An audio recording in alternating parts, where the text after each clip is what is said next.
istri nggak apa-apa, asal mampu ngopeni. Nah, yang kedua bahwa saya nggak setuju. Pertanyaan ini, kalau itu melok sopo? Karena nggak punya keluarga, atau nggak punya anak, nggak punya istri, melok sopo. Nah, inilah saya kira ya saya ikut umat. Loh, umat itu kan duduk apa-apa. Tetapi bagi gereja Katolik, umat itu adalah keluarganya para imam, biarawan, biarawati. Meskipun tidak terikat darah, tetapi disatukan oleh Roh Kudus. Maka kalau saya berbicara soal keluarga, itu jangan berpikir cuma keluargaku aman. Pertanyaannya, lingkunganmu aman apa enggak? Parokimu aman apa enggak? Parokimu kesel terus gitu.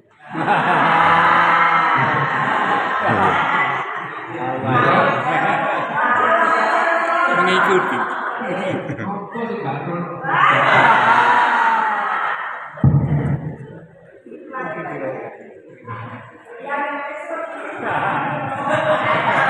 Padahal judul gerejanya Ratu Cinta Damai. Dina Ratu Cinta Kisru. Kisru kok berhenti ngomong Kisru. Itu kok Ratu Cinta Damai. Nah, saya baca dari 2 Korintus ayat 5, bab 5 ayat 13 sampai 16. Ada yang saya buka kitab suci, silakan buka kitab suci. Korintus, 2 Korintus ya. Aja takut aku ini kitab suci halaman piro. Nah, ada beberapa poin yang sudah saya kasih saya kasih garis merah. Sebetulnya saya kasih huruf merah supaya bisa kelihatan. Bacaannya dari Korintus itu ayat 13. Sebab jika kami tidak menguasai diri, hal itu adalah dalam pelayanan Allah. Dan jika kami menguasai diri, hal itu adalah untuk kepentingan kami. Jadi poin pertama adalah menguasai diri. Kalau untuk Allah nggak usah menguasai diri, pol-polan. Gampangannya gitu. Untuk Allah itu kuat banget, Paulus itu begitu. Tapi untuk kamu, saya harus menguasai diri. Nah pertanyaan, kalau untuk manusia kita harus menguasai diri? Menguasai diri itu apa dulu? Menguasai diri itu mampu mengendalikan diri dalam berbicara, bertindak, bersikap. Salah satu dosa umum manusia sekarang itu tidak mampu menguasai diri dalam berbicara. Anda itu nek dikongkon sembahyang, ya rosario, siji sok keturun. Jadi buat tanda salib jam 10 bengi pembukaan, tanda salib penutup sesuk jam 5.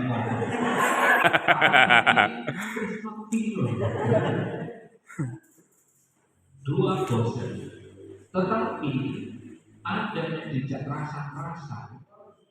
Ini kalau bosen ya kan, sekolah isuk sampai isuk mana jadi iso. Golek ini kesalahan itu ngono, ayo konen yang dirasani itu romone gua. Oh, santai. Lah, ini kita diminta untuk mengendalikan diri dalam berbicara. Pertama itu berbicara sih. Yakobus mengatakan, hendaklah engkau lambat berbicara, tetapi cepat mendengar.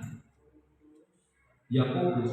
Jadi kita itu harus merungokno wong saakeh-akeh baru berbicara, lambat berbicara. Nah di dalam keluarga, nek tukaran, iku podo-podo cepat berbicara, lambat mendengar. Ngomong sing wedok bertek sing lanang ngomong, sing lanang bertek sing wedok ngomong. Coba ya, misalnya istri Anda marah gitu. Anda juga orang sari itu sembahyang. Pakai teh bukan, mesti teh. Karena aku mesti dijawab dong. Berarti Anda menjawab, ya tambah dowo ini kan. Kok barang-barang bosok sih jangan namanya semua tuh kabeh. Orang-orang bosok. Maka lambatlah berbicara.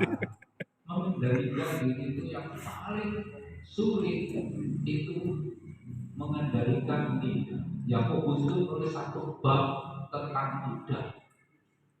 Dia kata lidah itu seperti api kecil yang bisa membakar hutan. Lidah itu seperti haluan perahu yang bisa membawa kemana saja. Dan apa yang keluar dari lidah itu keluar dari hati. Yakobus menggambarkan hati itu seperti sumber mata air. Tidak ada mata air asin itu mengeluarkan air tawar. Tidak ada mata air tawar mengeluarkan air asin. Yang keluar dari mulutmu itu ada dari hati.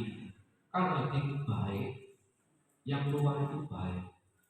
Nek hatimu jahat, yang keluar itu jahat. Nah, orang Katolik itu nek ngaku dosa, pasti nih dosa saya itu romo, gosip, marah, ngerasani, kan? Marah sama suami, istri, sama anak. Wis cuma itu tok. Tetapi nek Natal ngaku dosa ini ngono, pas ngaku dosa ini pacet. Ya ngono kan nek mbok kowe dosa itu sing kreatif. Jadi nek ngaku dosa kreatif gitu loh, cuma macet aja kita bosen ya. Saya belum apa dosa iki. Waduh. Karena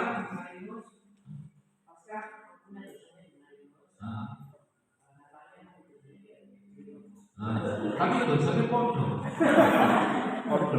Jadi gak kreatif, dan juga dosa kreatif. Oh, dosa macet ya. Karena ini loh dosanya macet. Padahal Yesus kata pergilah dan jangan berbuat dosa. Nah, padahal kita ngaku dosanya Tuhan saya sering ngerasain. Metu toko gereja, metu toko pengakuan, mesti rasanya mana? Pengakuan Berarti tidak mampu menguasai diri dalam hal berbicara. Maka yang penting, nah sekarang jempol, sekarang yang penting Anda harus mampu menguasai diri dalam berbicara. Bertindak itu ya masih gampang. Bersikap masih gampang, bertindak itu berbuat melakukan sesuatu, menguasai diri gak gepuk uang, gak gepuk bojone, gak gepuk anak itu gampang. Tapi menguasai diri dalam berbicara itu tantangan terbesar. Padahal kita diukur itu dari cara berbicara kita. Di Amsal dikatakan orang bodoh kelihatan bodohnya ketika dia berbicara. Nek wong bodoh iku menengae. Kalau wong ngerti nek dene bodoh. Bareng dene ngomong itu goblok iki. Kene ngomong apa dene ngomong itu kan. Ketok goblok ya. Makanya Anda harus menguasai diri dalam berbicara. Mah, enggak, Pak. Itu enggak tahu ya. Bener. Sebaya ngomong tadi saya mengatakan siapa yang berdoa? Yang ngomong sebaya benar, tapi yang rasa kita ngobrol itu Nah, yang kedua tidak tergoda oleh hal-hal yang menggoda hati, pikiran dan perasaan. Menguasai diri. Seringkali ada guyonan dong. Nek perempuan lebu mall, nek di rute jalannya, muter ini. Engkau mau tuku sepatu sitok ngono iku ya. Mlebu toko pakaian kalau iki kok apik iki. Tumene mlebu nang toko tas kok apik iki. Padahal cuma arepe tuku sepatu, teko omah arepe tuku sepatu. Nek lanang jujur. Aku orang perlu sepatu, mulai. Nama jauh enggak, dan itu menggoda. Seringkali barang-barang sih nggak penting itu ditumpuk. Barang itu kok ya, apa ya kamu tunggu ini? Ya nggak penting. Betul. Penting tergodanya itu. Kita harus menguasai diri untuk tidak terhasut atau tidak mudah tergoda. Hati kita, pikiran, perasaan, karena disitulah Adam dan Hawa menjadi berdosa, tergoda. Ya tapi ya, namanya manusia itu kan selalu mencari kambing. Tuhan tanya, sopo sing dari pemalan dua? Adam kan, iki istriku. Lah, Hawa kata, sopo sing dari pemalan dua? Ulo. Kayak saling muncul. Tuhan itu gak tanya loh, sopo sing dari mana pemalan Hawa mangan. Karena semua saling menunjuk. Kalau ada kesalahan, biasanya kita selalu saling ini salah kau, gara-gara kau, ikon nuju terus sisi nggak nyampe deh. Tetapi Hawa dan Adam itu tak tergoda. Di dunia ini banyak sekali tawaran-tawaran yang menggoda. Apa meneh saiki toko online. Anda buka itu macam-macam barang pengen ditunggu. Meskipun gak ngerti terus digawe opo. Itu tergoda. Maka Anda harus menguasai diri dari godaan-godaan seperti itu. Terlebih godaan-godaan yang menggiurkan. Suami istri itu seringkali tergoda. Suaminya ndelok kanca kerja itu kuwi kok apik. Jajal bojomu. Kok kan mikir yo, kanca kerjaku sing niku kok apik, kok ayu. Karena udah bosen ndelok pasangan itu, sehingga ndelok rumput tetangga itu lebih bijak. Padahal podo-podo sukete. Nah, udah tergoda itu. Sitok suka terkira, suka terkira menguntungkan. Nah, kita ini seringkali tergoda dan mudah jatuh di dalam godaan. Tantangan sebagai seorang imam ini juga sering terkali tergoda hatinya, pikirannya dan perasaannya. Kalau ibu-ibu Romo, kamu kok baik sekali, saya tak benar masalah kok. Wah, mulai deg-degan gitu.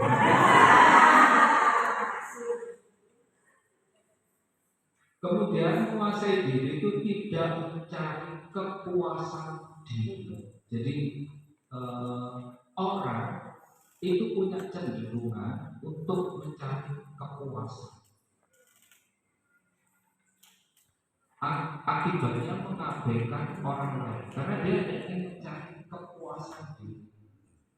Jadi apapun ingin menjadi yang terhebat. Pada waktu masa pandemi, kan misalnya online, ya kan?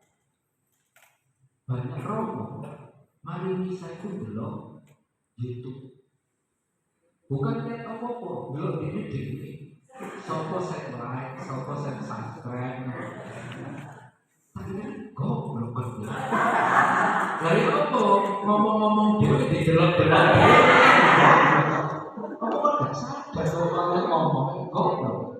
Dan itu banyak. Mencari apa? Kepuasan. Oh nek aku sing like wae, berarti aku hebat. Ya buruk karuan. Sing like akeh belum karuan dia hebat karena ya sapa ngerti jeneng-jeneng noise dilai gak di rumah pokoknya begitu buka live wes live di pantai meneng sing nonton akeh ya guru karuan misa online itu belum tentu yang nonton banyak nonton sedelok HP ngono pantai sik yo nonton jedhe nonton meneh kira-kira itu sudah ada dua penonton padahal ya wong siji ku hari di pantai ini bukan di pantai kan bukan kan dia itu harus hebat aku sing nonton sekian ribu. Terus kayak apa? Anda bisa juga menjadi orang tua atau menjadi ketua lingkungan hanya mencari kepuasan. Gak penting yang lain. Saya ini mencari kepuasan diri. Makanya mau di tanda tangan. Nopo betul tanda tangan bukan? Nopo itu ada jono tanda tanganku. Di periok itu ada tanda tanganku. Cakai tanda tangan pulau di tanda tangan koyo asu. Asu mau dibikin koyo supaya ditandai ini dari kekuasaan pulau. Tanda tangannya kok ada asu yang muncul. Nah ini mencari apa? Kepuasan.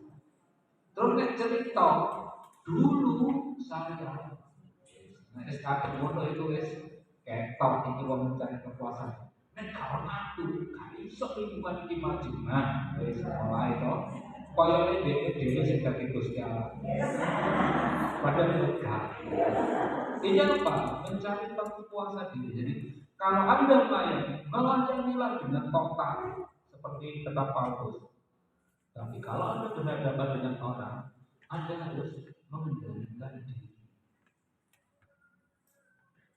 Mampu menjaga diri agar tetap setia pada Allah dan kebenaran. Menguasai diri itu setia pada Allah dan kebenaran.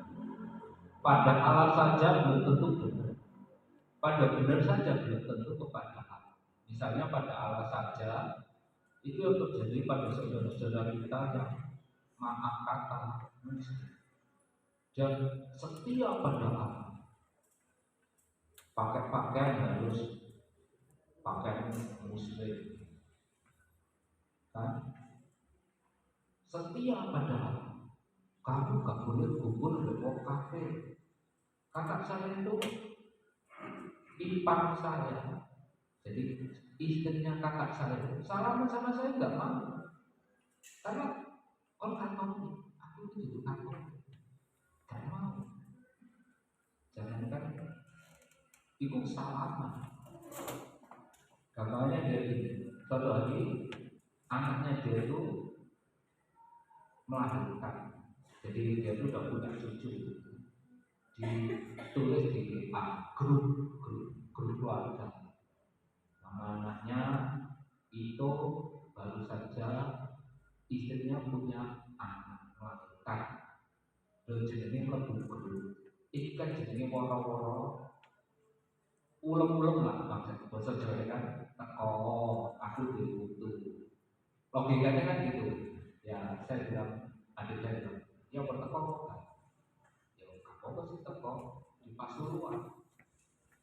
Barang teko di Pasuruan dikek mobil. Padahal motor pedus. Ya pedus. Tombol-tombolnya dikek pedus. Kayaknya dikek mobil terus kan. Benar setia pada Allah tapi tidak pada kebenaran. Lagi itu atau akhirnya tombolnya itu nggak jauh dari rumahnya dia itu ada warung. Jadi kami makan minum ke warung itu. Padahal ini pesta atau wedus. Jomnya dikami wedus kayak ngombe aku aja enggak. Ya apa Kristen. Ya itulah benar pada Allah, setia pada Allah, tapi enggak pada kebenaran. Ya benar-benar ya kamu enggak ngombe enggak ngomong. Atau ngerti ya dari Malang sampai ke Pasuruan ya bukan jarak yang pendek, jauh. Nah, kita pun bisa setia kepada Allah dan tidak pada kebenaran. Misalnya orang Katolik kadang kagum. Misalnya misa itu harus beli, ya kan? Dan jaringan misa beli misa doa. Gimana orang Katolik bawa haji? Anaknya melayu dari promenade.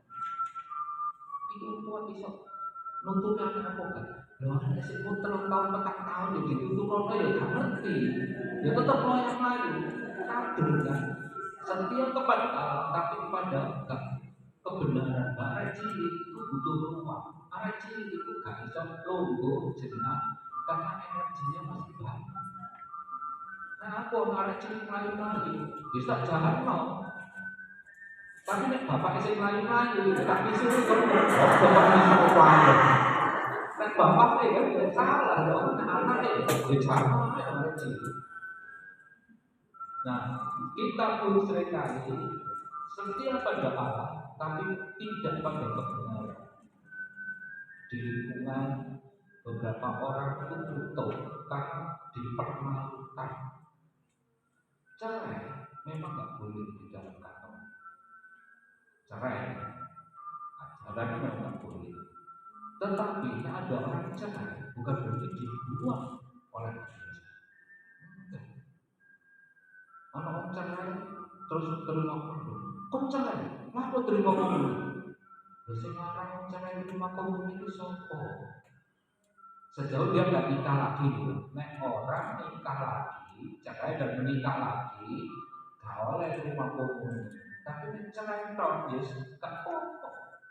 Sama sih tinggal bojone, terima komun nikah oleh, cek jahatnya gereja juga. Setia pada Allah tapi gak setia pada kebenaran. Maka belajar sih sebelum melarang-larang orang. Doa rosario, orang-orang setua gelem teko. Terus doa itu keliru, diguyu-guyu, disalah-salah, mereka gak teko. Setia pada Allah belum tentu pada kebenaran. Di Kalimantan saya pernah ada bapak mau dibaptis. Saya kena baptis orang sekarang masih mau langsung itu bulan tak baptis. Gak usah setahun. Pokoknya ngerti sembahyang, terlibat di lingkungan tak baptis. Nah, ada cara bapak mau baptis. Terus saya tanya katekisnya, sudah diajari doa? Sudah belum? Apa doa? Apa?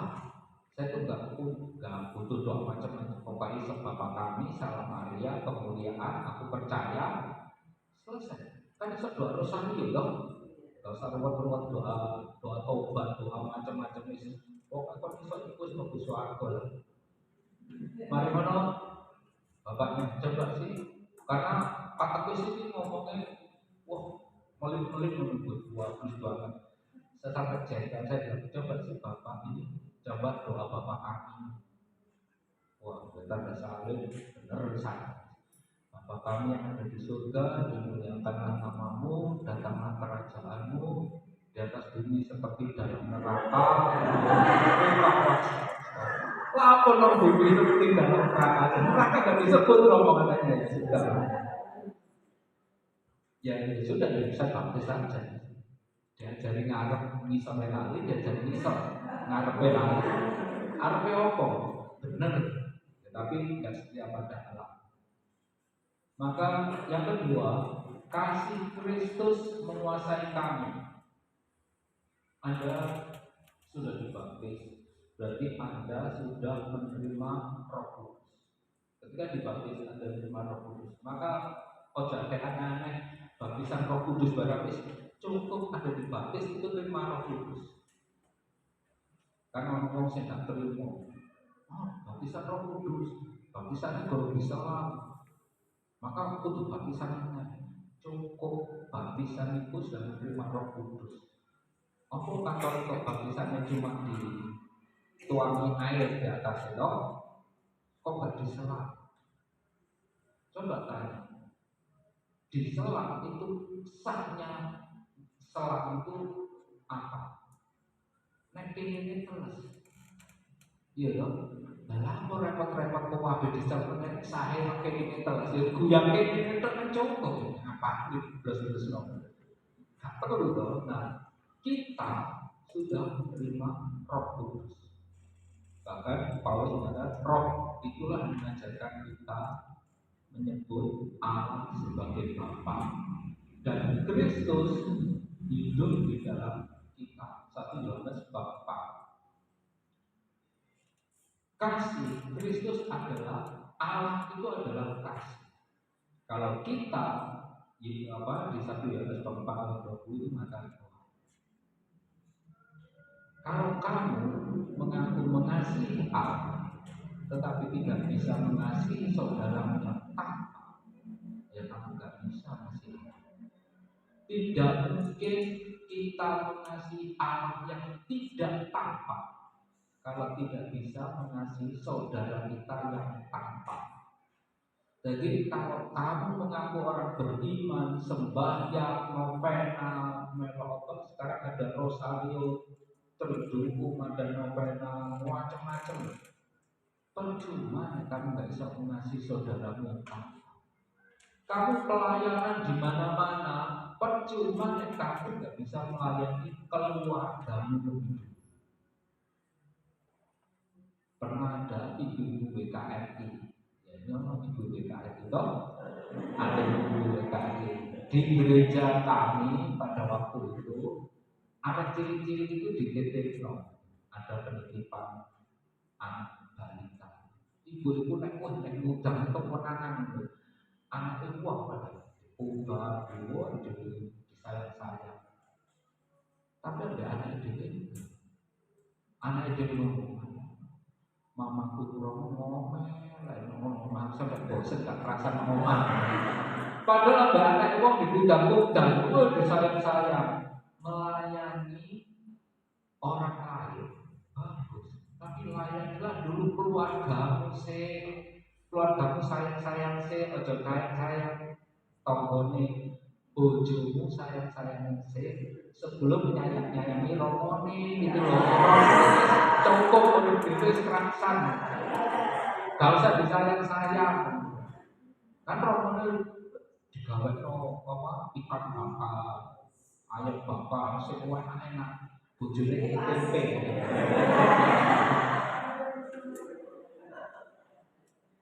Jadi kasih, kalau kita mengasihi, kasih itu yang utama, mengampuni. Kita hidup bersama itu tidak mungkin tanpa saling menyakiti. Karena Anda dan saya berbeda. Latar belakang, budaya, karakter, semuanya berbeda. Terbuka, luas, kita saling menyakiti. Baik itu sudah terikat perkawinan maupun apalagi di lingkungan. Dan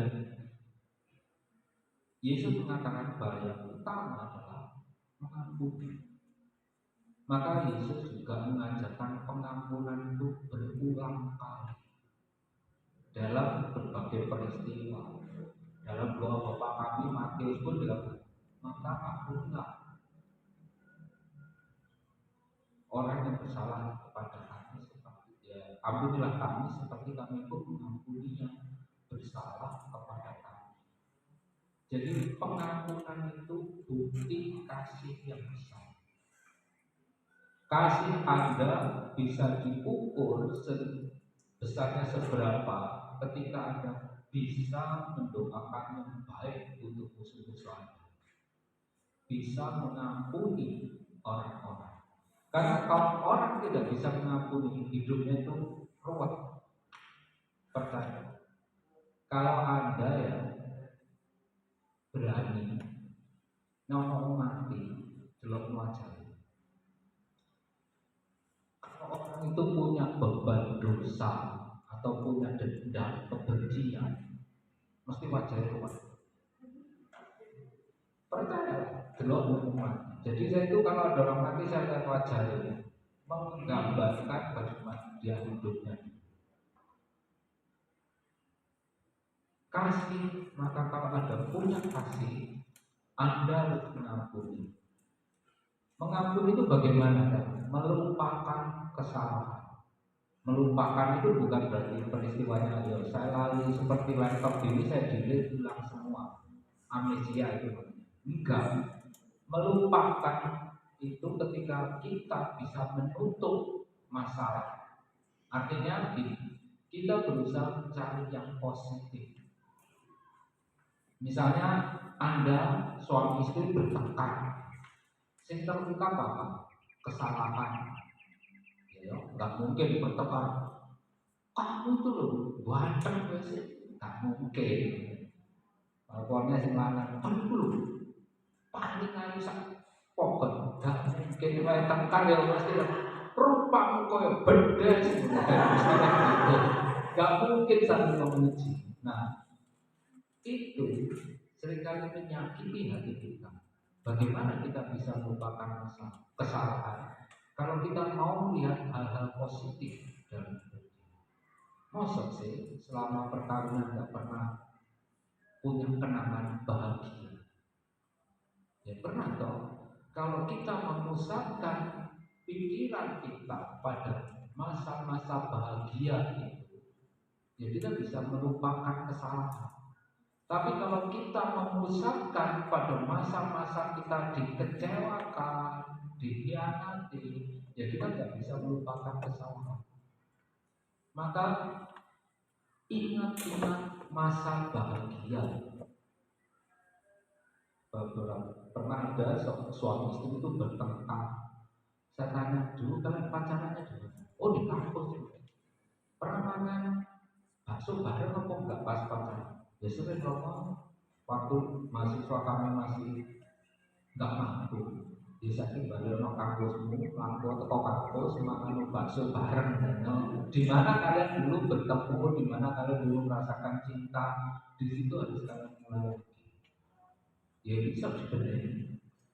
Karena apa? Mengingatkan kembali masa-masa bahagia. Itu cara melupakan kesalahan. Kesalahannya dia apa? Ya tetap ono. Tapi bagaimana melupakan? Ini sejarah. Kesalahan dia pernah selingkuh, apa? Iya. Ya enggak. Ya sih ono. Ya dia pernah selingkuh, harus diakui. Tapi apakah sebelum selingkuh itu gak ada yang bahagia? Ya ada, dia ingat-ingatan itu aja untuk melupakan kesalahan, berkorban bagi orang lain. Ini kata itu ngomongin berkorban, diulang-ulang, dan Anda bisa bosan ketika mendengar kata berkorban. Tapi pertanyaannya, sudahkah Anda berkorban untuk keluarga? Sudahkah Anda berkorban untuk orang-orang di sekitar Anda? Ini tantangan bagi kita dalam korban. Gak usah lah kalau Yesus sampai mati disalib, gak usah. Tani Yesus yang bojone masak cukup, gak usah sampai disalib lah. Pemelipet disalib kan? Tani Yesus mau apa? Takut bojone, masak apa? Tak elangi. Iso masak, tak ojek nobraknya, tak ojek bawangnya kan cukup loh. Korban, ojo habis goreng. Mas, goreng ini dia. Kau enak melek motor sekolah, sih wedok itu kudu masak kudu masak. Kau enak melek motor sekolah kopi. Nah, berkorban juga gak usah gede-gede, gak usah dibayar no. Harus mati dan cukup hal-hal kecil. Misalnya tanya aja, kamu sedang apa? Kamu butuh apa? Itu korban. Gak hanya berpusat pada diri. Memberi yang terbaik untuk orang lain. Nah ini juga sulit ya. Kita itu pengennya mendapat yang terbaik, bukan memberi yang terbaik. Kita ingin mendapat yang terbaik. Hidup dilayani, hidup enak-enak, no. Tapi ketika ditantang, kamu berani apa enggak? Ya gak apa. Maka tantangan bagi kita bertanya pada diri sendiri, apakah aku sudah memberikan terbaik untuk suami, istri, anakku? Lalu memberi yang terbaik itu kita kadang-kadang sisa-sisa. Anak-anak itu seringkali kan mendapat sisa-sisa dari orang tua. Wong tua kesel, kemudian baru dulu anaknya. Sisa, gak yang terbaik untuk anak. Maka ada program, gak tahu di Jawa Tengah 18-21.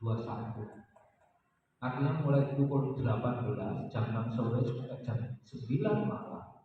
Orang tua itu harus meletakkan handphone, menutup semuanya, mendampingi anak-anak belajar, mendampingi anak-anak untuk berbicara, ngobrol, seperti iklan kombuan dulu. Bapak, saya bapaknya sih motret, jadi bapaknya kawan, ibu saya punya teman SMP suatu hari itu telepon saya, terus akhirnya datang ke pastoran. Dia dengan anaknya cantik, anaknya itu hamil sudah 7 bulan, anaknya itu manajer, hamil sama dia manajer di sebuah restoran, hamil sama dengan kokinya. Kadek si koki itu menduro Islam bisa. Lah itu kan mamanya bingung. Terus tanya pada saya. Terus anaknya tak takut, kok bisa sampai seperti itu gimana? Saya nggak mau menyalahkan kamu. Tapi akalnya apa? Dan mamanya itu asuransi. Papanya juga kerja yang cukup repot. Nah, papanya yang rumah hobinya nonton YouTube. Itu tekon nonton YouTube. Mamanya hubungi klien-klien. Akhirnya podo nyetor jadi kulit. Anaknya karena sih peduli. Nah, sih peduli pada anaknya yang bisa dicurhati, yang bisa memberikan ini. Akhirnya mateng. Dan saya bilang, ya wis nasibmu. Apa ya? Kita sudah memberikan yang terbaik untuk keluarga kita. Kita sudah memberikan terbaik untuk orang lain. Jangan-jangan yang kita berikan itu sisa, bahkan sampah kita. Maka kasih itu ketika kasih kita dikuasai oleh kasih Kristus, kita berusaha apa yang terbaik untuk keluarga, apa yang terbaik untuk lingkungan. Untuk itu kita harus berani meninggalkan kepentingan diri. Setiap orang sekarang punya kepentingan diri sendiri. Tetapi pertanyaannya, apakah tidak ada kepentingan yang lebih besar daripada kepentingan itu? Nah, kalau sudah seperti teman saya seperti tadi yang saya ceritakan, apa? Disalah ya gak iso, dibatal ya gak iso. Lah wis meneng kan dibatal ya apa? Ya aja meteng sik. Wis kan meteng. Ya apa? Nah kan gak bisa. Pertanyaannya, beranikah kita sebelum hal-hal buruk itu terjadi meninggalkan kepentingan diri? Memang menghubungi klien bagi seorang pegawai asuransi itu penting. Karena apa? Siapa tahu dia ikut asuransi ini itu kan dapat bonus toh. Nah, menghubungi klien penting. Nonton YouTube yang penting itu ibu. Tapi pertanyaannya, apakah tidak ada kepentingan yang lebih besar? Bukankah itu untuk diri? Sejauh mana kepentingan ini? Maka kita harus bisa memilah mana kepentingan diri, mana kepentingan untuk yang lain yang lebih besar. Dan itu kita harus berpikir jauh, jarak jauh. Misalnya sekarang gini, orang tua, siapa sih orang tua yang masih suka dongeng pada anaknya sebelum tidur? Ngajak anaknya sembahyang, kadang Katolik itu ngajak anaknya sembahyang Bapak kami atau Salam Maria sebelum tidur. Nah, nyuruh anaknya kan betul sembahyang sih. Tapi berarti kita duduk bersama, berlutut bersama anak-anak. Ayo kita sembahyang bareng yuk. Bapak kami lah, gak usah doa-doa. Kemuliaan lah, gak usah doa-doa. Gak usah pakai doa syafaat yang panjang lebar. Kita hanya bisa menyuruh, tapi beranikah kita meninggalkan TV? Meskipun MU lawan Arsenal tidak rame-rame nih, ayo sembahyang nih, jangan sampai sembahyang sih, bareng-bareng aja. Kon, anak itu lu sembahyang apa belum? Bahasa kecil, kan juga kok sembahyang cek aneh. Ya main itu udah gak tahu sembahyang, cuma main ini doa. Nah maka cobalah kita membangun relasi yang baik dengan mendongeng, dengan mengajak sembahyang pada anak-anak. Yaitu pasti kepentingan kita harus kita tinggal. Kita harus berani berkorban. Tidak mencari kemegahan diri ini yang paling banyak terjadi di gereja Katolik. Mencari kemegahan diri. Kalau aku itu nanti mati, loh kamu ngeremehin Roh Kudus. Saya menggerakkan umat itu bukan kamu tapi Roh Kudus toh. Lah nek kamu malah kalau aku lingkungan itu mati, berarti Roh Kudusnya gak bergerak, gak berkarya.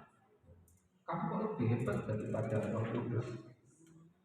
Mencari kemegahan diri baik dalam pelayanan maupun di dalam keluarga. Misalnya suatu hari di Widodaren bukan di Bogor, jadi nggak akan menyinggung orang Bogor di Widodaren.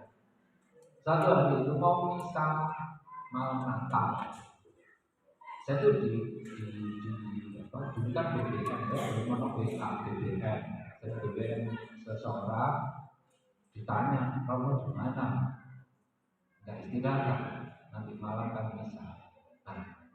Saya tuh malas juga tak telepon. Kamu di mana? Suara merah. Di salon. Lapor salon. Aku sore kan aku lektor. Mosok gak salon. Ya ampun. Lektor salon. Pengajar aku pimpin bisa aku juga salon. Bendino aku nak salon itu pimpin bisa. Mencari apa sih? Kan supaya buat engkau ya mau rektor itu tahu kocok-moto di kaki sini buku rumah pun tekan pun batu ini lalu buka terus pakai kocok-moto terus cik suwi sih kok gak kocok-moto ini lalu cowok itu loh lapor udah tahu nih kocok itu nih kocok-moto lah apa kan ini dari tekon misal kok baru tekon dukun pakai kocok-moto rambutnya di apa yang dicari? Mau melayani? Dan menunjukkan siapa? Coba Anda jadi panitia, gak disebut. Dulu di Widodaren, panitia Paskah, wah kayak panitia Paskah.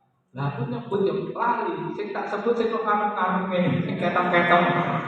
Wong gak disebutin pas macan salon, gak disebut ngomong promo itu, gak tahu terima kasih. Kita gak tahu terima kasih apa. Tadi kan saya sudah mengucapkan terima kasih. Lah nama saya kok gak disebut? Ya lali, wong wae. Wong saya ketemu sama itu, sing tak sebut lah sing ketok-ketok. Untuk saya di Widodaren kan banyak kenal, karena udah hafal, udah bertahun-tahun. Jadi tak sebut itu sih ketok. Nah dia ini gak ketok, aku gak ketok. Padahal dia ini di samping, gak sebut loro arti. Nah pertanyaannya, kamu lain itu apa? Di Bogor itu banyak orang mencari kemegahan diri. Ya toh? Nek gak ngono kan gak gegeran terus. Apa orang gegeran? Karena semua ingin mencari kemegahan diri. Aku paling benar, aku paling hebat, aku sih menguasai gereja. Ya toh? Makanya Anda juga salah satu. Kepedulian pada yang tidak terucap. Saat ini banyak orang menderita dan dia tidak berani mengatakan. Dan dia nggak mengucapkan. Maka kita harus punya kepekaan. Anak Anda pulang dengan dia harus ditanya. Apa? Ojo, anakku api-api ani. Belum tentu dia bisa menderita. Banyak orang menderita, tapi tidak terucapkan. Nah, seperti ini kepedulian. Saya nggak mau ngomong jalur mobil bikin mobil. Ini penderitaan yang tidak terucapkan dan ada orang peduli. Ada yang lain nggak peduli padahal.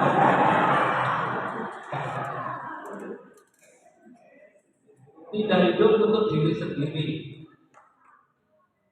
Tujuan keluarga Katolik saya Romo, tapi saya tahu tujuan keluarga Katolik, meskipun saya tidak nikah, untuk saling membahagiakan. Jadi tujuan buat keluarga Katolik itu ada dua tujuan. Sebelum Anda menikah, Anda harus tahu tujuan menikah itu apa. Satu, saling membahagiakan. Dua, prokreasi. Prokreasi itu penciptaan anak, beranak. Nek beranak ya apa nek? Maaf nek salah satu mandul. Juga foto, tapi kamu harus berusaha punya anak. Nah ini memang agak dengan KB dan segalanya agak berbenturan di Indonesia. Tapi yang saya nggak akan bahas soal anak, saya akan bahas soal saling membahagiakan. Jadi tujuan Anda menikah itu bukan mencari kebahagiaan, tetapi ingin membahagiakan diri. Nah pertanyaannya, Anda bertengkar apakah Anda sudah saling membahagiakan? Demikian pula di dalam gereja, bukan mencari kebahagiaan. Misalnya Anda ketua lingkungan yang maaf, ketua lingkungan misal sedang musik, berminggu latihan pun. Musik teman, sehingga sudah jadi fals paksa ngomong bisa pun. Itu hanya ketua lingkungan, bukan untuk apa? Untuk membahagiakan emak-emak jenis tua-tua yang fals. Sembahyang diolah laliae kunjungan, misalnya anak-anak dijak kunjungan untuk membahagiakan yang tua-tua, senang. Ada ciki-ciki dijak kunjungan, setiap minggu program kunjungan ke satu orang tua. Sing manula dijak sembahyang, anak-anak sih sembahyang bela, anak-anak nyanyi-nyanyi, itu membahagiakan, gak berminggu latihan koran. Karena ketua lingkungannya senang kur, jadi mati urip kur. Nah itu membahagiakan diri sendiri. Dan untuk bisa membahagiakan orang lain, kita harus berani melepaskan ego, agar kepentingan diri sendiri harus bisa dilepas. Ojo mikir awak kutok, kabeh didelok saka diriku, kabeh dipusatno kok aku. Ya ego itu bukan serakah semuanya untuk dirinya, tapi bagaimana kita melihat hidup dari diriku. Nah, untuk itu ya kita bukan hidup terpusat pada diri. Kalau ego itu terpusat pada diri, maka hidup kita harus terpusat kepada diri sesat. Gampangannya ini keluarga Indonesia ya, keluarga Indonesia. Pada umumnya, tapi bukan ini ada. Pada umumnya, seorang bapak misalnya ditanya, Pak, rumahmu di mana? Oh, rumah saya di sana, rumah Gang 7. Kok rumah saya? Harusnya kan rumah kamu.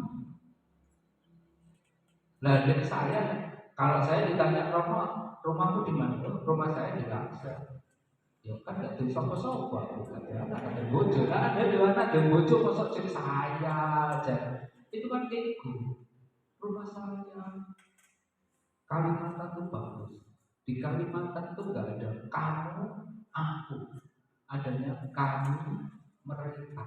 Jadi di Kalimantan itu kalau ada anak mengatakan siapa yang jatuhkan mereka lah Romo. Jangan dibayangkan mereka itu banyak, mereka itu satu ya mereka. Kami itu ya satu pun kami.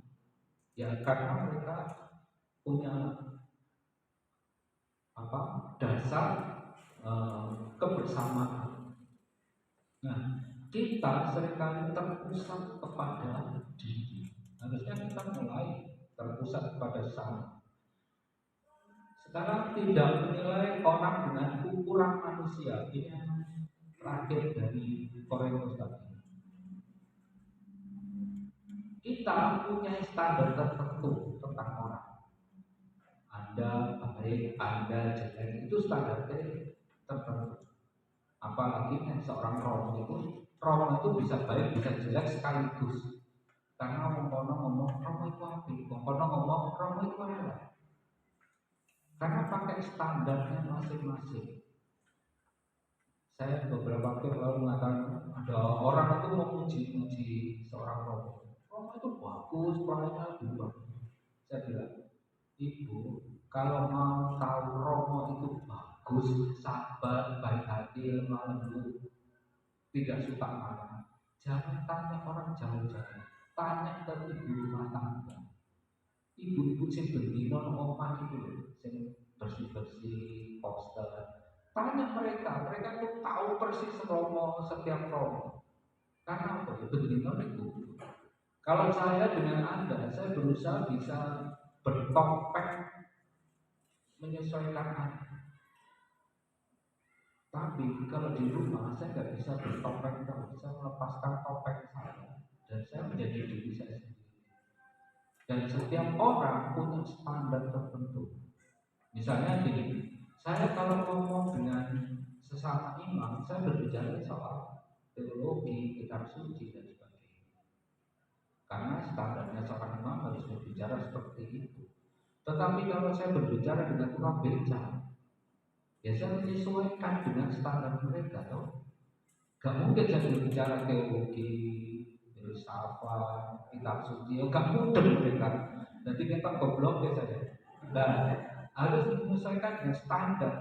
Dan setiap kita punya standar kebaikan dan keburukan tertentu. Standar itu dari mana? Berasal dari pengalaman dan paling kuat itu pada masa kecil. Misalnya gini, ada seorang ada seorang suster memasakkan untuk seorang romo kering tempe. Tahu kan kering tempe? Bikin ketan. Saya kasihkan romo, ini bikin suster kering tempe. Gak enak kering tempe lagi. Apa? Dan kentang, gak enak dan kentang itu. Kok iso dan kentang gak enak? Ibuku dulu itu gak enak gak terong. Ya ibuku gak bisa tuku kentang zaman bikin terong. Ibuku miskin gak bisa tuku kentang makanya gak terong. Tapi dia ngotot bakal pakai kentang itu gak enak. Yang enak itu yang pakai terong. Dan saya bilang ibuku miskin gak bisa tuku kentang dari terong makanya. Dan itu standar bagi dia. Jadi orang itu punya standar, apalagi kebaikan dan keburukan. Setiap orang itu punya standar yang berasal dari pengalaman masa kecil. Maka kalau Anda merasa bahwa standar Anda terlalu tinggi atau terlalu rendah, ingat-ingat masa kecil, bongkar masa kecilnya dulu. Berasal dari lingkungan. Oh, lingkungan itu ngasih standar kan? Oh, lingkungan kelas menengah itu pakainya harus begini, tampilan harus begini. Nah, kalau saya masuk ke lingkungan misalnya di paroki saya di Langsep ini ada lingkungan kaya, namanya lingkungan Christophorus, Agnes dan Christophorus, Agnes, Maria. Ini daerah candi Dieng, jadi puncak Dieng macam-macam orang di daerah Dieng. Itu lingkungan kaya. Kalau saya datang, harusnya ya pakai pakaian yang rapi, pakai paling nggak baju seperti ini. Kalau saya pakai seperti ala kadarnya, ya so gak dibuka malah sama bewong. Oh bantu ini enak. Saya pernah datang, padahal diundang disuruh datang siang-siang. Pak sepeda motor kan. Saya kalau di pastoran lebih senang pakai sepeda motor karena cepat bisa mengukur waktu. Siang-siang saya datang, kotak-kotak lama pakai. Pertama tentu kiri, mari kiri pembantunya tanya mau cari siapa? Dikira kirim paket. Mau cari siapa? Saya tanya, saya bilang, oh saya cari bapak ini. Oh sebentar, lama nggak dibuka, no. Itu lebih benar. Ini kok pembantu ini? Cek goblok sing sajane kan dilebokno sing cek panasan wis ngerti gak ono ayub-ayuban lho panas ya. Akhirnya metu meneh gawa kunci. Mari. Saya baru masuk. Bosnya kan jadi baru memang silakan. Karena dari standar tampilan yang gak biasa datang ke rumah itu. Dia pabrik bos, dia punya pabrik rokok. Saya kalau datang ke sana ya untuk minta rokok aja. Jadi ya pondoknya sebenarnya preman. Nah, kita ini seringkali mengukur orang berdasarkan ukuran kita manusia. Padahal, nah ini berasal dari ajaran orang lain. Jadi misalnya kafe itu kan dari orang lain. Kita nggak boleh kumpul dengan orang kafe. Ukuran. Nah, misalnya itu kafe. Ukuran itu diajarkan dari orang lain. Dari ukuran-ukuran ini kita dengan mudah menilai orang sesuai dengan pikiran kita. Saya pernah tinggal di Solo. Saya gak terasa tinggal di Solo karena orang Solo itu apa ya? Bagi saya nggak terbuka. Dalam artian ngomongnya halus, tapi dukungnya jelek. Orang Solo, ada orang Solo. Solo itu istilahnya lembut Solo kan? Ngomongannya sampai halus, burungnya dukung. Solo makanya Blangkon Solo bedolnya di Bali. Kan Blangkon Jogja bedol mana? Gara-gara Jogja jadi tukaran jadi bedol tukaran bedol. Jadi itu ketoknya halus, bunyi bedol. Saya nggak merasa gitu. Nah, kalau ada orang Solo ya silakan. Karena istilah gelembung Solo itu udah bukan sesuatu yang rahasia. Jadi memang. Nah, kita seringkali melihat orang Surabaya omongannya kasar. Surabaya omongannya kasar. Kalau Solo, iso itu paling diamane, kakekane. Nah, Surabaya cok kan gitu. Jadi orang Surabaya. Saya naik becak itu orang Solo. Kalau gannya lo gak Surabaya mungkin Pak, lo kok Surabaya betul rek. Pak, rekku keri, jajo aku terus pulau betul. Jadi kita menilai orang ini pasti orang kasar. Surabaya itu orang kasar, belum tentu. Kalau kita melihat orang Madura itu pasti kasar. Ngomongnya untuk karang, ya belum tentu. Orang Madura lebih halus daripada kita. Ada Madura yang lebih halus daripada orang Solo. Nah, kita seringkali mengadili orang sesuai dengan pikiran kita. Misalnya sekarang di Pokot, Romo itu dari Flores, gitu. Kita mengabaikan, wah Flores itu pasti ini, padahal belum tentu. Romo itu dari Jawa lama, jadi Floresnya rada hilang. Meskipun ya kadang-kadang ya masih muncul gaya Floresnya masih ada. Nah, kita seringkali mengadili. Kita gak suka ketika orang yang aduh, Flores, terus gak suka. Padahal ya belum tentu, karena kita sudah dibayang-bayangi dengan pikiran-pikiran kita sendiri. Untuk itu,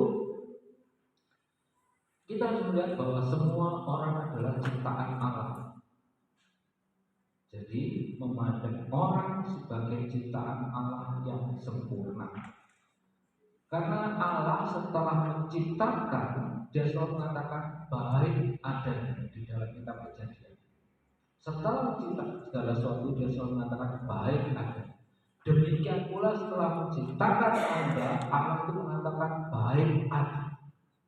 Jadi Anda itu baik, sempurna. Tetapi kamu masih punya banyak kekurangan. Ya, tergantung cara kita melihat, tergantung cara kita berpikir.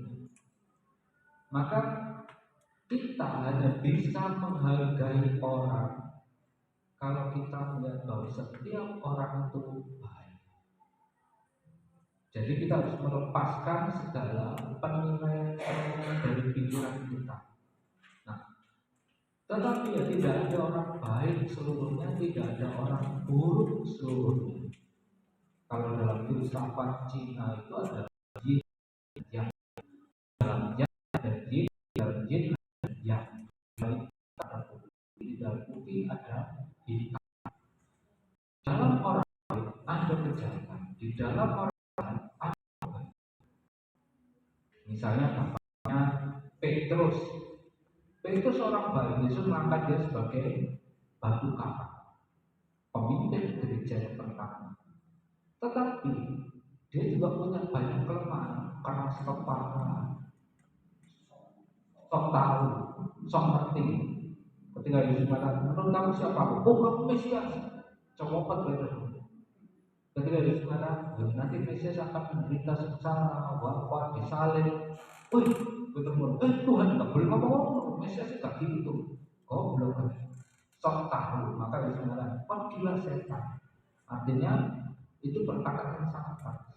Jadi Petrus ada baiknya, ada juga titik lemahnya. Yudas yang kita anggap sebagai pengkhianat, ada baiknya dia. Nah dia tidak baik, gimana Yesus mengangkat dia sebagai bendahara? Gak mungkin dong. Bendahara paroki itu juga baik, meskipun ada jeleknya juga. Anda kira-kira bendahara paroki, ada baiknya, tapi juga ada kelemahannya, gitu loh ya. Jadi nggak usah digeger, nggak usah sampai demo.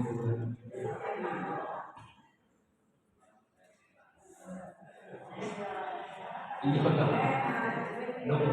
nah itu kan yang terdengar sampai demo sampai ke Romo ID segala macam kan. Jangan tergoda pada pandangan awam. Nah kita seringkali melihat orang kemudian tumbuh pemikiran-pemikiran, pembatasan-pembatasan, pengadilan dari diri kita. Padahal ya belum tentu. Orang kelihatannya baik, belum tentu baik. Banyak orang yang kelihatannya baik itu gak baik. Gampangnya gitu. Wong utang, orang yang datang berutang pada Anda, pasti dia berusaha tampil sebaik mungkin, memuji, tapi dia ditagih utang. Nah itu baru kelihatan ya kan. Jadi jangan terpesona oleh pandangan Allah. Kita harus memahami siapa dia. Jadi jangan maju orang itu jahat, orang itu baik. Begitu melihat seolah-olah kita ini Tuhan yang Maha Tahu. Ya gak bisa. Pahami dulu dia. Dia apa? Pahami. Misalnya saya berteman dengan anak jalanan. Banyak orang mengatakan anak jalanan itu jahat, nyolongan, suka gaya kesel. Pahami dulu.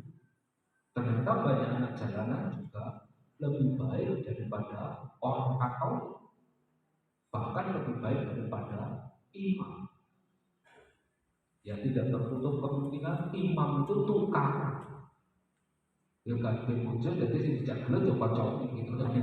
Ganti bojone, ganti bojo kocok.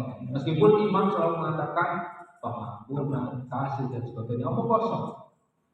Imam itu banyak sih tukang. Banyak yang sampai sakit hati, dibawa mati.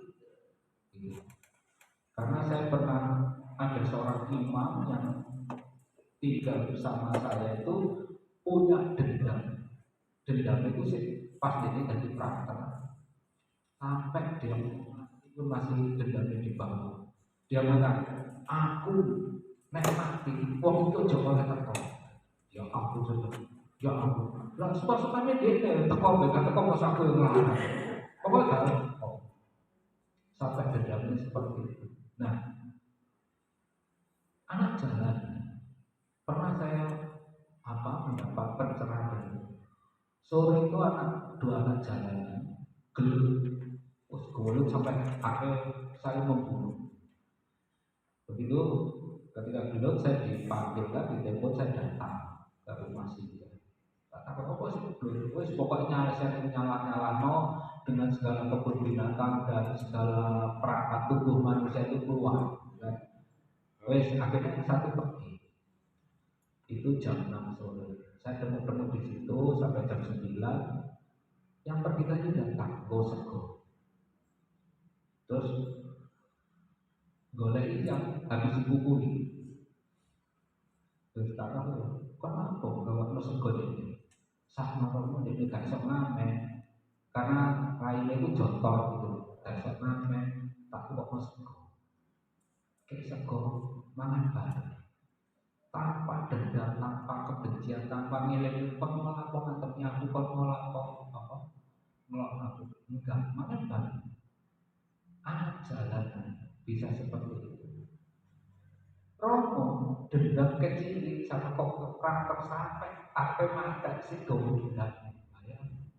Padahal ngomongnya kasih dan pengakuan. Jangan-jangan suami istri ada juga dendam-dendaman gitu kan. Maka jangan tergoda, jangan melihat orang pasti jahat, mesti bodoh. Belum tentu. Pahami dia dulu. Setiap masalah pahami. Kalau suami istri kan ketemu jenis itu pancet aja, kayak teman-teman ini mau itu, terus tewek gak ini selingkuh aja. Pahami dulu dia selingkuh apa enggak, kan belum tentu. Ya, kita sering kan goda yang kaisar diamus. Berusaha mencari kebaikan pada setiap orang yang dekat. Akhirnya tonggo apa sih? Jadi Anda kalau membicarakan gak cuma ngerasani, tapi juga membicarakan kebaikan tetanggamu. Jangan ada kalau itu ya pasti orang. Dan yang seringkali ya beda budaya Barat dan budaya Indonesia itu kalau dalam pendidikan anak. Suatu hari saya ke sebuah restoran, ada seorang Barat dengan anaknya, bawa piring ibu pecah gitu. Kalau menang deh semua orang di restoran kan melihat. Bapaknya mengatakan nggak apa-apa, jangan pakai, nanti bapak yang bersihkan. Anaknya jalan nanti, kamu ambil piring lagi, ambil makanan, ini biar bapak yang bersihkan. Bapak yang kasih. Nah orang Jawa itu, kalau kamu goblok, mau kamu tekan gini. Anak dipermalukan dimanapun. Kok mulai sekolah dalam rapotnya itu, kok goblok sih, kok anak ranking siji, kok ranking 10. Harusnya kan kita malu, nah anak ini goblok, turunannya sopo. Masa bapak ibu pintarannya goblok, pasti bapak ibu ya Allah si goblok, sehingga goblok kan. Nah kita sering kali mencari keburukan.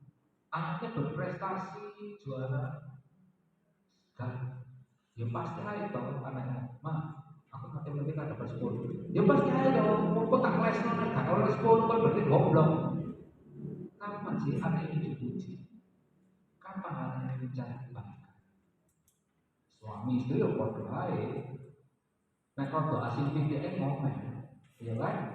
Nek enak menengah kalau sampai orang wis gak ngomong, wis gak ada pujian, gak cari kebaikan gitu. Kok mau masak kok itu enak ya, gak didorong, gak dipikir itu kok enak. Tapi nek rodo kasih mendidik, ngomel jatuh, kau gak pernah masak enak ya. Padahal bojone kayak emosi. Sama ibu saya itu kalau emosi ya gitu, masakannya dikai asin, asinnya pedes, makanya ditunggu cari kayu ditekno, kamu tekno awas ya. Itu goni nanti kepaksa ben merebes. Wis makan pedes gak tuh, makan pedes sudah puas terus. Ditekno, enggak ditekno semuanya ini kan. Nah, kita itu nggak usah mencari kebaikan yang sempurna, nggak ada sempurna. Cukuplah melakukan 1-2 kebaikan setiap hari pada keluarga. Lebih dari sebagai anak Tuhan, ojo hari ini, ojo ampun buat ampun sekolah iso dolan tok. Akhirnya yang terpanjang di sini apa? Keburukan semua. Dan kita mudah sekali akhirnya mengadili orang. Anak itu suatu entah salah entah benar langsung kita salahkan. Kamu salah. Padahal itu menyakiti. Maka sebelum tidur Anda harus berusaha mengingat paling 2-3 kebaikan orang-orang yang ada di dekat Anda. Ojo sembahyang rosario, karena rosario itu gak ada keturun. Cukup pada duduk bayang tujuhku mau diganti api kamu poin. Mosok yang salah kabeh, mosok elek kabeh kan enggak. Pasti ada kebaikan. Nah itu perlu kebesaran hati. Saya rasa itu yang dari Korintus tadi ya. Jadi kita ulang Korintus ini. Sebab jika kami tidak menguasai diri, hal itu adalah dalam pelayanan Allah. Dan jika kami menguasai diri, hal itu adalah untuk kepentingan kami. Sebab kasih Kristus yang menguasai kami. Karena kami telah mengerti bahwa jika satu orang sudah mati untuk semua orang, maka mereka semua sudah mati. Dan Kristus telah mati untuk semua orang, supaya mereka hidup tidak lagi hidup untuk diri sendiri, tetapi untuk Dia yang telah mati dan telah dibangkitkan untuk mereka. Jadi kita hidup untuk Kristus, tapi harus mengingat Kristus ada di dalam saudara-saudara kita. Sebab itu kami tidak lagi menilai seorang juga pun menurut ukuran manusia. Dan jika kami pernah menilai Kristus menurut ukuran manusia, sekarang kami tidak lagi menilainya demikian.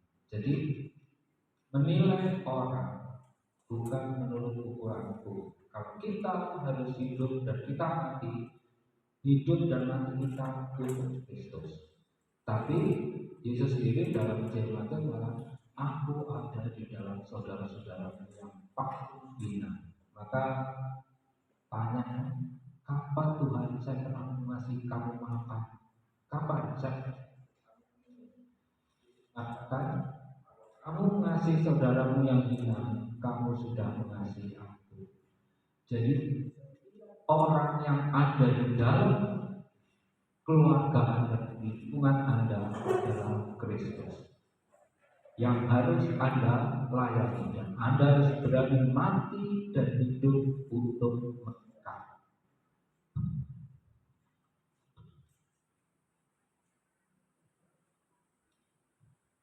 Dengan demikian sudah kurang 10 saya akhiri sesi ini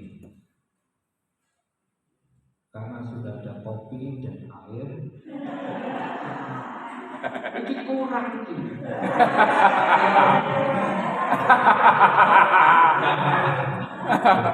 Bagi saya kopi sudah cukup. Nanti saya bawa keluar. Karena kalau kopi nggak merokok, itu rasanya kalau saya tanpa saya. Terima kasih. Nanti jam 10 kita misa. Misanya nggak ngerti di sini atau di sini. Ya silakan untuk mempersiapkan misa. Altar TKMD silakan ya. Makasih Romo.